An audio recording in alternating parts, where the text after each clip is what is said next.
Senhora, dona da casa, a escutai o que eu direi. A escutai o que eu direi. Ô de lá, laraiara, yaraiá. Ô de lá, laraiara, yaraiara, yaraiara, yaraiá. Aqui estou em vossa porta, ai feito um feixinho de lenha, ai feito um feixinho de lenha. Ô de lá, laraiara, yaraiá. Ô de lá, laraiara, yaraiara, yaraiara, yaraiá. Esperando a resposta, ai que de vossa boca venha, ai que de vossa boca venha. Ô de lá, laraiara, yaraiara. Ô de lá, laraiara, yaraiara, yaraiara, yaraiá. Era uma vez, quando não havia tempo, na Índia, um jovem rei tirano chamado Rei Dabjeeling. Dabjeeling mal sabia de quase nada, mas ele achava que sabia de quase tudo. Isso porque os seus pais, quando ele era criança, criaram ele, fazendo ele imaginar que ele era a criança mais maravilhosa do mundo. Por isso ele foi crescendo, crescendo e crescendo. E aí, ele achou que podia obedecer a qualquer capricho seu livremente. E por isso, ele, quando já era jovem, adolescente, submetia os seus súditos a toda espécie de tiranias, de sofrimento, só para obedecer um desejo seu, sem perceber nada, sem ter a menor noção disso. E o povo já não aguentava mais. Até que quando ele tinha mais ou menos uns 20 anos, visitou a corte um contador de histórias chamado Bidpai,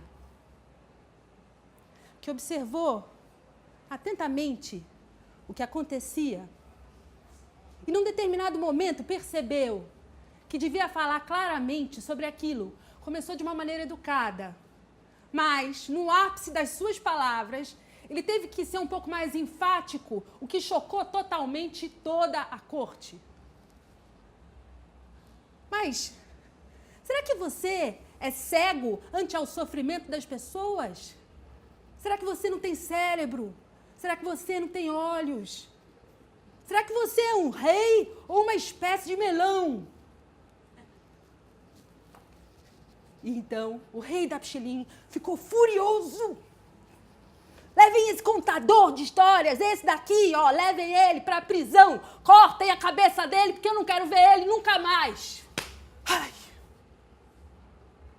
Só que então, semanas depois, ele teve um sonho e sonhou com uma caverna onde tinha um tesouro de pedras preciosas de todas as cores, vermelhas, verdes, azuis, brancas, montes e montes assim de joias, pulseiras, colares. E no meio de tudo aquilo, ele viu um manuscrito. Pegou esse manuscrito. Era de um tal de rei Rushenki, que havia realmente existido, endereçado a ele. Dizia assim: essa mensagem atravessou gerações e chegou até você. Cuide para se dirigir de maneira sábia e ouça as histórias de Bidpai. Ouça as histórias de Bidpai. Quando ele despertou, ele estava tão impactado por aquele sonho que parecia de verdade, que ele foi até a cela da prisão e implorou ao contador de histórias que contasse as suas histórias. Retirou ele da prisão, colocou ele e a esposa num dos quartos do palácio. E a partir dali, Bidpai iniciou uma conversação privada com o rei.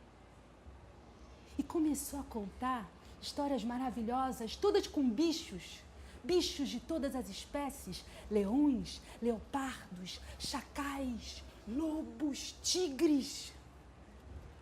E dizem que essas histórias funcionavam como uma espécie de remédio que tinha a capacidade de curar a negligência dos líderes.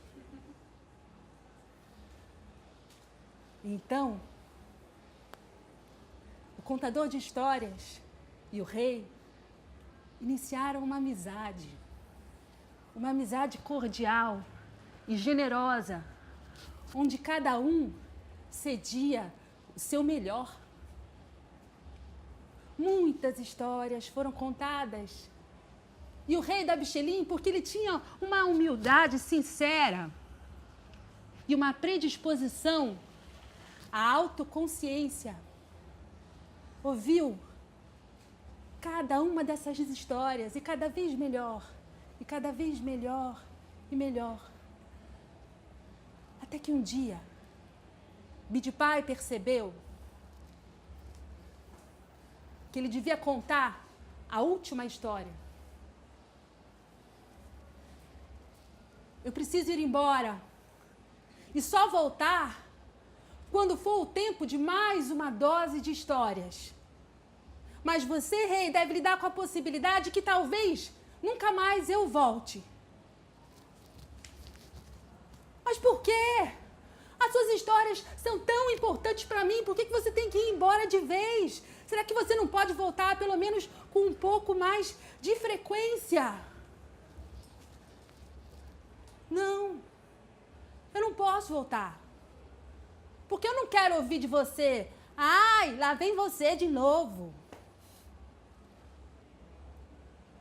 E então, o contador de histórias se foi. E apesar do rei se sentir devastado, porque aquelas histórias davam significado à sua vida, ele também sentiu que aquilo de algum jeito era importante, porque ele tinha recebido tanta riqueza. E o que ele ia fazer agora com tudo aquilo, se é que ele sabia fazer alguma coisa? Então, o tempo foi passando, e ele, o rei, foi se dedicando a fazer o melhor que ele podia, a aplicar cada uma das coisas que ele havia ouvido e aprendido.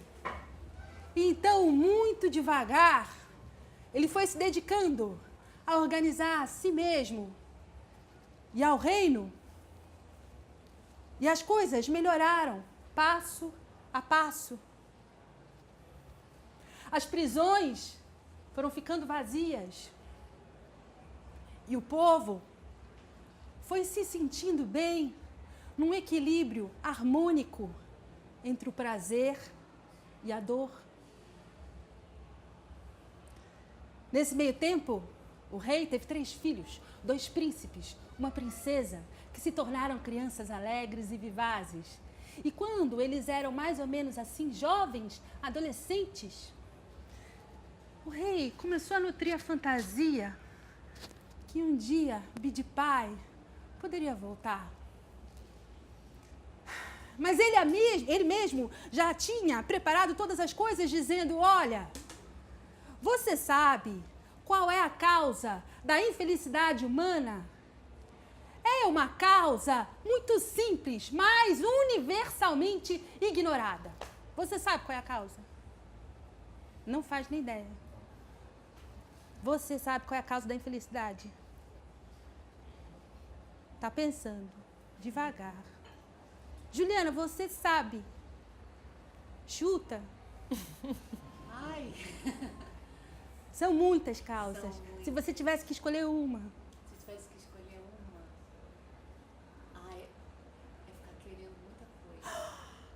Juliana, como você é sabida? Alguém mais gostaria de dar um palpite? Dinheiro é uma infelicidade, pode ser, mas será que é só dinheiro? Egoísmo também é. Egoísmo também é. Apego também é. Meu Deus, mas que público bom e sabido que a gente tem hoje aqui. Amor próprio também é. Alguém mais gostaria de falar mais alguma coisa? Insatisfação com o que tem. Insatisfação com o que tem. Sim, insatisfação, dinheiro, apego, egoísmo. O rei da Abshelim falou algumas coisas muito parecidas com tudo que vocês falaram agora aqui. E o que Bidbá disse foi: a grande causa da infelicidade é a expectativa, a falta de entrega. E é por isso que você tem que lidar com a possibilidade que talvez eu nunca mais vá voltar. Então, volta e meia, o rei falava com os guardas: olha, se aparecer aqui um homem velho, mais ágil, magro, mas que já deve a essa altura do campeonato com os cabelos todos brancos, é Bidpai. Fique atento, se ele entrar, você leva ele até o mordomo e faz ele passar pelos portões do palácio. Pode ser que ele nunca venha, mas também pode ser que ele venha. Ai. Quando ele já não tinha mais nem um fiapo de expectativa,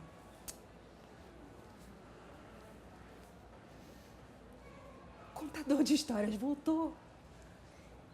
Para a alegria dele, que alívio, ele voltou.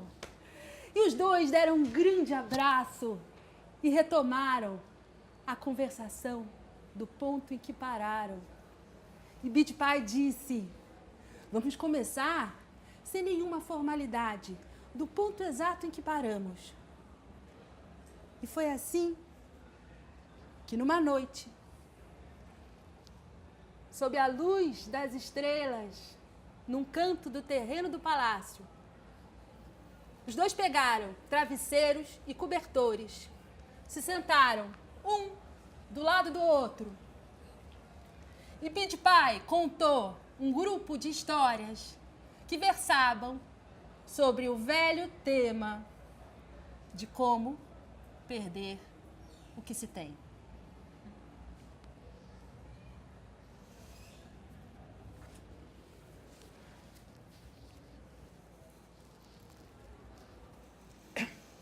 E a primeira história que Bidpai contou ao rei da Abshelim sobre como perder o que se tem era a história de um velho macaco. Ora, como todo mundo que fica velho, um dia esse velho macaco tinha sido um jovem macaco, vigoroso, cheio de energia. De fato, esse macaco, ele tinha sido o líder do grande bando de macacos, todos os macacos que viviam naquela parte da floresta. Era ele o líder. Macho de várias macacas fêmeas. Pai de centenas e centenas e mais centenas de pequenos macaquinhos. Vitorioso em inúmeras batalhas. Só que, quando começa essa história, o macaco já tinha ficado velho e tinha sido derrotado numa terrível batalha por um macaco mais jovem, mais forte e vigoroso, que se tornou, por sua vez, o macho alfa daquele bando. E o nosso macaco, quando começa a história, já era grisalho, encurvado e derrotado. E vagava sozinho, porque ele tinha sido exilado para o meio da floresta. Ferido da batalha ainda. Ele pulava de galho em galho, sozinho, sem saber muito bem para onde ir.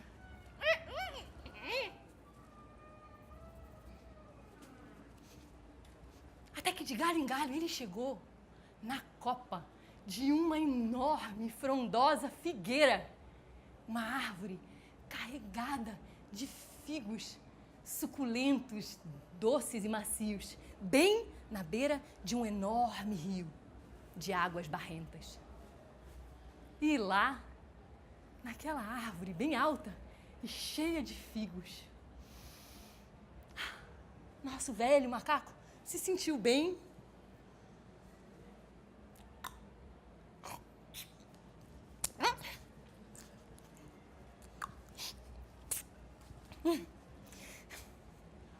Ali ele ficou comendo figos, olhando na distância e se sentindo como se ele fosse mesmo, de novo, o líder de tudo que sua vista alcançava. E ele pensou que ele podia passar o resto dos seus dias ali, naquela figueira, vivendo bastante bem. E como o tempo custava passar, porque ele estava ali sozinho, volta e meia, ele pegava um figo e jogava dentro do rio. Pluft!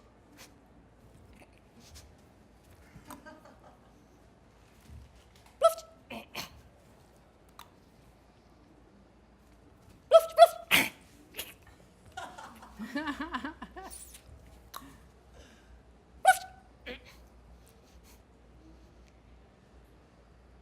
Enquanto isso, submerso debaixo das águas do grande rio de águas barrentas, ia nadando um crocodilo. Um enorme crocodilo com uma cauda gigante que vivia ali naquela parte do rio. E o crocodilo ia nadando justamente embaixo da figueira quando, de repente, ele se assustou com um figo que caiu do seu lado e depois outro e outro. E olhando para cima, ele viu que aquele macaco comia aqueles figos com tanto gosto que ele resolveu provar um.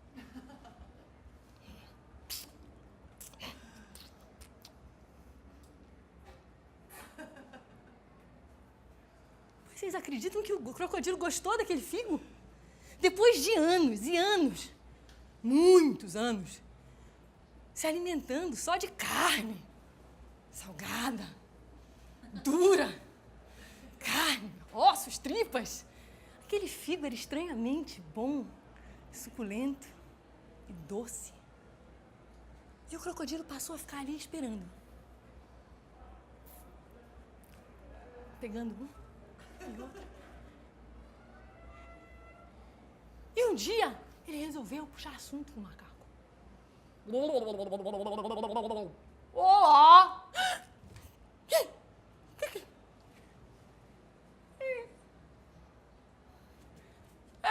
Não precisa se assustar, não, eu não sei subir em árvore. Eu só queria saber como chama essa coisa que você fica jogando aqui pra baixo, esse negócio que é tão bom. Figos!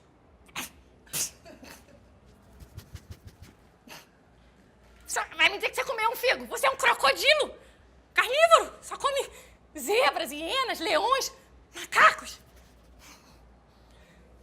Pois é, mas vai saber. Crocodilos às vezes também são curiosos e eu provei um e eu gostei muito. E assim foi que o crocodilo começou a conversar mesmo com o macaco e contar pra ele de como ele era um crocodilo curioso. Da sua dieta, das coisas que ele comia, das coisas que ele não comia, dos macacos que ele já tinha comido. E o macaco foi contando pro crocodilo de como ele tinha chegado ali sozinho em cima daquela figueira, exilado na floresta, depois de uma grande batalha. E o crocodilo também contou pro macaco sobre todas as batalhas que ele já tinha vivido, e das suas mulheres, e da sua mulher. E o macaco também contou para ele sobre todas as suas mulheres, seus amores, seus desamores. E eram tantos assuntos em comum que eles tinham, que eles foram construindo uma cordial amizade. E todos os dias o crocodilo passou a vir nadando até a beira da figueira. E os dois ficaram tão amigos, mas tão amigos como nem o macaco e nem o crocodilo nunca tinham sido amigos de ninguém antes. Todos os dias o crocodilo vinha e o macaco, pluft, pluft.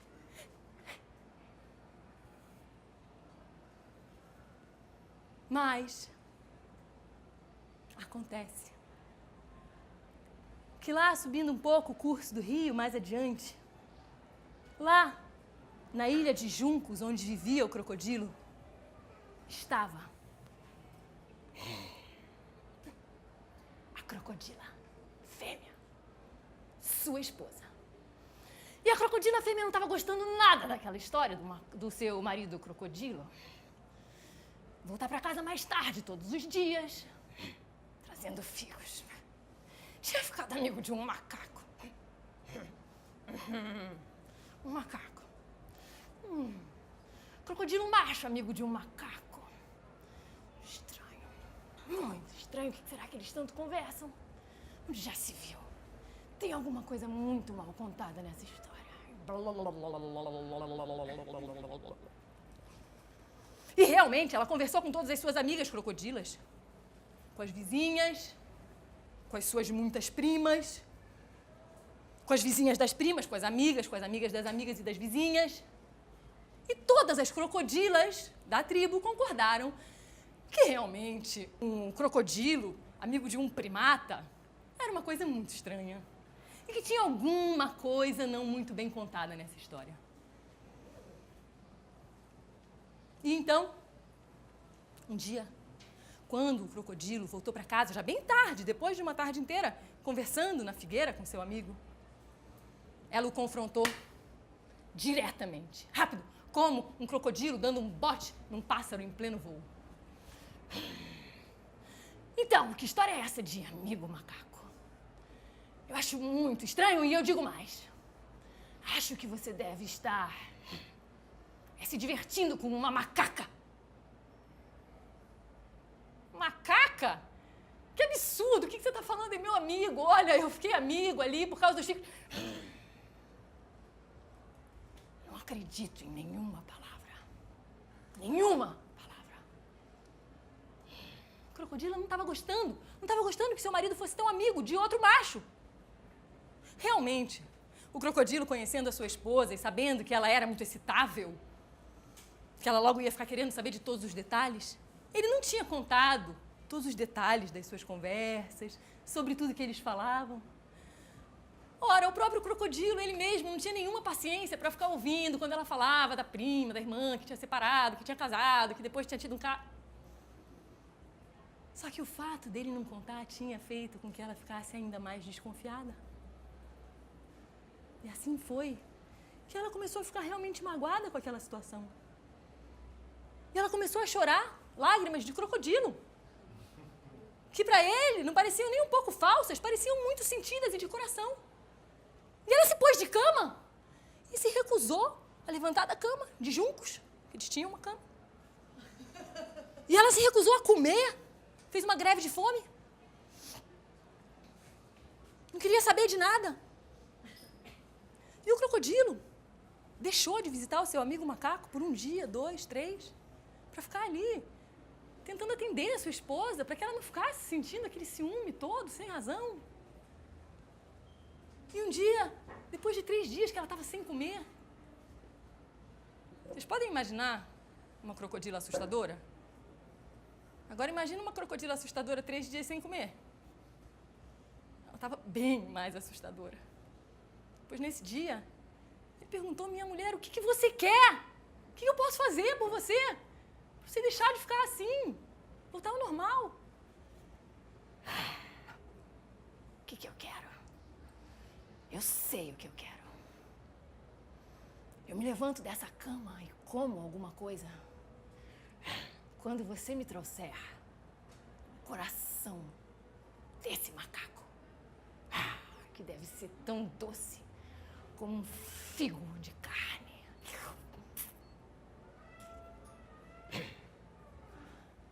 O crocodilo, quando ouviu aquelas palavras, foi como se alguém tivesse enfiado uma faca pontuda no seu coração e girado lá dentro. Só de imaginar como que ele ia fazer isso com o amigo dele.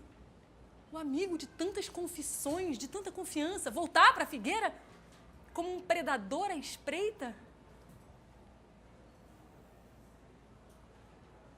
Mas a sua mulher, ele conhecia bem a sua mulher, desde o ovo até o fim dos seus dias. Ela sempre seria assim, irredutível. Era o que ela queria ou o que ela queria. Ele pensou em se divorciar. Pedir um divórcio e ir embora dali. Mas, e todos os confortos do lar? Os filhos? E depois o que toda a sociedade de crocodilos iria dizer? Não. Ele ainda tentou conversar com ela, mas não tinha jeito. Era ou ela ou o macaco, seu amigo. E ele não tinha escolha. Então, com o mais pesado dos corações e com a sua consciência completamente afundada na lama, o nosso crocodilo foi nadando pelas águas barrentas do rio até chegar embaixo da figueira. Hey, meu amigo! Macaô, meu amigo crocodilo, você apareceu! Eu tava quase ficando com saudade. Plute! Por onde andou? Andei tendo uns problemas em casa com a minha esposa. Alguns probleminhas e... Sabe o que é, meu amigo? Minha esposa, ela anda um pouco contrariada, que eu nunca levei você lá para conhecer ela, para que ela pudesse te receber, te oferecer alguma coisa para comer, mostrar a nossa casa, depois de tantos figos que você já mandou para ela. Imagine que absurdo! Eu? Na sua casa? Com a sua mulher? Não. Diz pra ela vir aqui. Por que você não diz pra ela vir aqui? Eu dou um monte de figo pra ela? Não. O que vocês vão me oferecer? Peixe? Vocês têm árvore de banana? Figo? A gente tem umas árvores lá, não sei o nome das frutas, você vai saber, sabe? Não, ela realmente, ela queria muito que você fosse lá, você sabe como são as mulheres. Imagine se em 1 milhão de anos alguma mulher minha ia querer ir lá na sua ilha, conhecer a sua mulher. Não. Veja bem, diga pra ela, vir até aqui. E o macaco entendeu que se ele não fosse, sabe como são as mulheres, se ele não fosse, nunca mais o seu amigo crocodilo voltaria até ali. E acreditem vocês ou não, aquele macaco confiava de uma tal maneira naquele crocodilo, que era seu amigo de coração, que ele, lá do alto da figueira, desceu, saltando pelos galhos, até chegar lá embaixo. E aceitou ir com o crocodilo.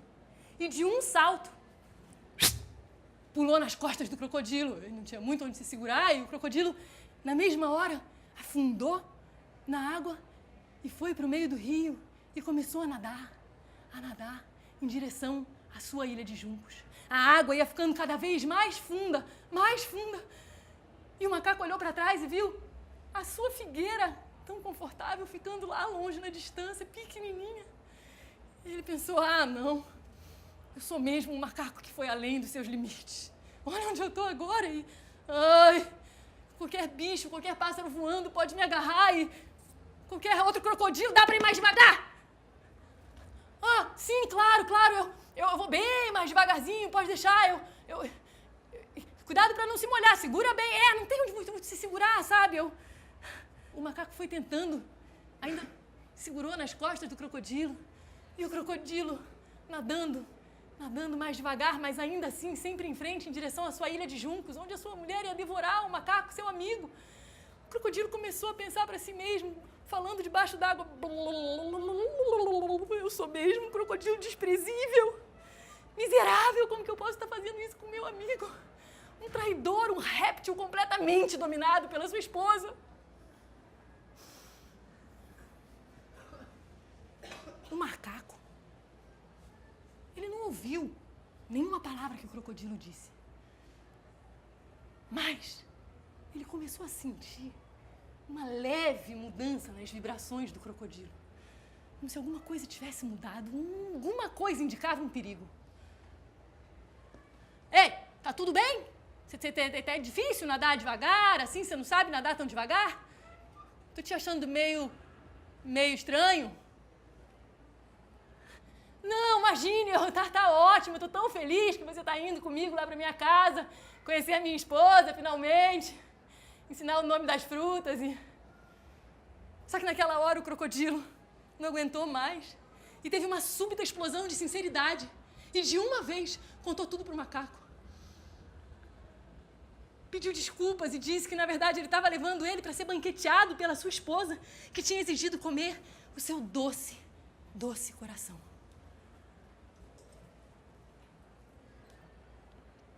Vocês podem imaginar como o macaco ficou ao receber aquela notícia. Petrificado, mal podia respirar. Lá longe, ele via a ilha de Junco chegando um pouquinho mais perto, cada vez mais perto. Só que nessa hora, ele ouviu uma voz, como que vinda de dentro dele mesmo. Era a voz do seu pai, que dizia: meu filho, pense primeiro, entre em pânico depois.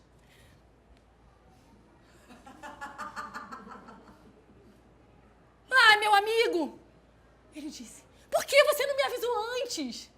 Não, eu deixei meu coração doce lá na árvore. Eu vim com meu outro coração, meu coração amargo, duro. Você acha que eu saio por aí todos os dias com meu coração doce? Coração doce, coração amargo? Que história, deixa disso. Qual criatura tem dois corações? Já se viu? Não. Olha só, é verdade, nós primatas, a maioria dos primatas, nós temos dois corações. A gente tem um coração que é doce, que a gente alimenta de sonhos, esperanças. O coração onde a gente guarda tudo de mais precioso. Esse coração, a gente guarda ele num lugar bem guardado. A gente só usa ele quando a gente pode, quando a gente quer ou precisa. A gente dorme com ele normalmente, no dia seguinte a gente abre o peito, tira o coração, guarda num lugar bem guardadinho e bota esse outro coração amargo que a gente alimenta de qualquer porcaria que a gente vê por aí. Claro que a gente não conta isso para todo mundo, né? Senão nossos inimigos vão saber e vão buscar o nosso coração doce onde ele está escondido. Estou contando para você, porque, afinal de contas, é só a gente buscar o meu coração doce lá na árvore e levar para sua esposa. O crocodilo não era lá a mais inteligente das criaturas. Mas além disso, vocês sabem que quando a gente quer muito acreditar em alguma coisa, quando a gente quer muito acreditar, por mais esdrúxulo que possa parecer, a gente acredita.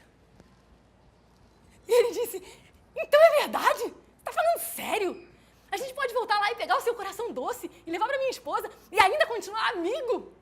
E ainda continuar na figueira, conversando? Ai, que bom! Então segura firme, bem firme, que a gente vai voltar bem rápido pra figueira. Deu meia volta, o crocodilo pelas águas, e o macaco, dessa vez, ele estava indo tão rápido que se agarrou nas costas do crocodilo de corpo inteiro, sua barriga em cima das costas do crocodilo.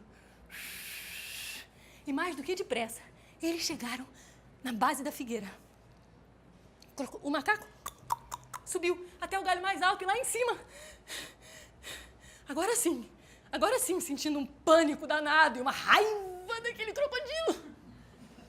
E o crocodilo na lama, esperando. Bora, vamos rápido, vamos logo, pega esse coração doce, vamos lá, que a minha mulher está esperando. Vai embora, seu cérebro de lagartixa! Saco de tripa de peixe, traidor! Tá vendo não que você foi enganado? Você foi enganado, te enganei.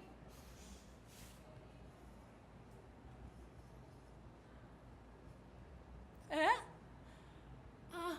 Não quer reconsiderar, talvez? A gente ainda pode ir. Vai embora que agora você tá sozinho, você não tem mais nenhum amigo.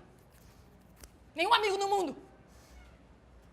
Mas tem mais, não tem mais. Ou você acha que eu sou burro?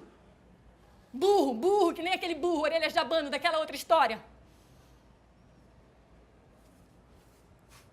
Orelhas de abano? Não conheço. Quem é Orelhas de abano?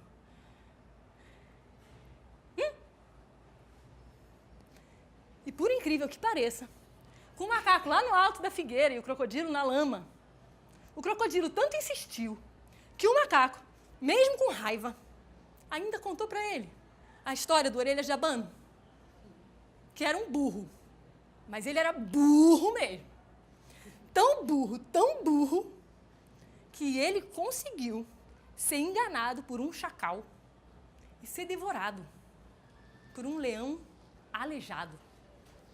Mas ele era tão burro mesmo, que ele conseguiu ser enganado por um chacal e devorado por um leão aleijado.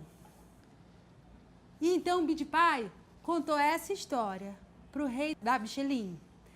Essa história e todas as outras histórias que nós contamos hoje e muitas outras histórias que fazem parte de um grupo de contos que se chama Kalila e Dina, que viajou pelo mundo inteiro através dos tempos e dos séculos, sendo uma fonte para várias outras histórias e para vários outros contadores de história. Mas essa história do Orelhas de Abano nós não vamos contar hoje. A gente não vai contar. Primeiro, porque vocês já sabem o final. E depois, porque a gente prefere muito mais ouvir vocês dizerem "oh", do que ouvir vocês dizerem "ai, vocês de novo". Por esse dia eu já fiz minha jornada, vou fazer minha morada na Rua dos Garanhuns. Chegando lá, eu faço uma casa de zinco. É 8, é 7, é 6, é 5, é 4, é 3, é 2, é 1. Que clareou, Que clarear, a estrela d'alva só clareia lá no mar. a estrela d'alva só clareia lá no mar. Que clareou, que clarear, a estrela d'alva só clareia lá no mar. Obrigada.